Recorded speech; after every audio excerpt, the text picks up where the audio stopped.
सर्वप्रथम मैं अपना परिचय देना चाहूँगा। मैं फ़तेहपुर जनपद से समाजवादी पार्टी का मज़दूर सभा जिला अध्यक्ष हूँ, संदीप कुमार श्रीमाली एडवोकेट। जैसे कि मुझे जानकारी हुई, जानकारी के अनुसार मैं यहाँ आया मिल्कीपुर चुनाव में। यहाँ पर देखा आकर के मैंने जनता के बीच में भी गया, यहाँ पर भी देखा, मीडिया के माध्यम से जानकारी हुई कि जो भारतीय जनता पार्टी है, ये खोखली पार्टी है। भ्रम पैदा करना इसका जन्मजात लक्षण है। भय पैदा करना, जनता को डराना, वो अपनी कमजोरी स्वयं बताती है भारतीय जनता पार्टी की। हम केवल डर के बल पर, प्रशासन के बल पर चुनाव जीतते हैं, ना कि जनता के बल पर। क्योंकि वो भारतीय जनता पार्टी एक ऐसी पार्टी है कि ना ही जनता के दुख दर्द को समझती है, ना युवाओं के दुख दर्द को समझती है, और ना ही गरीबों की। जहाँ युवाओं की बात आती है वहां पर रोजगार के स्थान पर लाठियां चलवाती है, गरीबों की बात आती है तो उनके मकान उजड़वा देती है। और रही बात मंदिर की, तो बनारस में देख लो या अयोध्या में देख लो, बहुत से ऐसे ऐसे मंदिर तोड़े गए। एक मंदिर बनाने के उसमें बहुत से मंदिर तोड़े गए, बहुत से मकान तोड़े गए, जिससे लोग जो छोटे छोटे व्यवसायी हैं, फूल माला करने वाले या श्रृंगार का सामान बेचने वाले या छोटी छोटी सामग्रियां बेचने वाले, वो स्वयं अस्त व्यस्त हैं। उन लोगों ने त्रस्त होकर के स्वयं बीजेपी को वोट नहीं दिया है, चाहे अयोध्या में हो और चाहे बनारस में हो। अयोध्या का दृश्य आप लोग देख ही रहे हैं।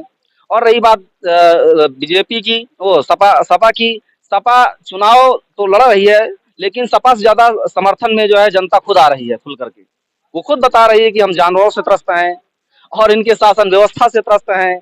वो इनके भय से भले ही नहीं बोलती मीडिया के सामने, लेकिन वो बात जानती है कि हम अपना गुप्त मतदान दे देंगे। और जिस तरीके पिछले बार सांसदीय के चुनाव में हुआ है, वह ये निर्णय अब ये उपचुनाव में होगा मिल्कीपुर वाले में, और बहुत भारी मतों से मिल्कीपुर चुनाव का उपचुनाव जो होगा विजयी होगा।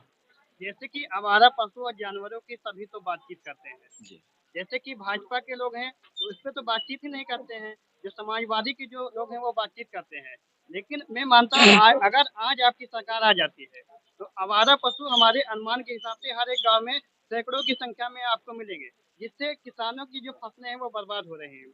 लेकिन आप लोग चुनाव जीतने के बाद किसानों को आवारा जानवरों से राहत कैसे देंगे?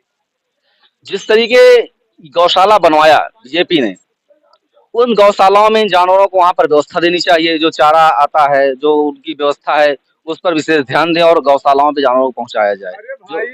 जो जो स्वतंत्र जो स्वतंत्र जानवर घूमते हैं उन पर जो है पाबंदी लगाई जाए, और गांव पर जो है जो इधर उधर घूमते जानवर, उन पर जो है लोग जो है पकड़ने का काम करें।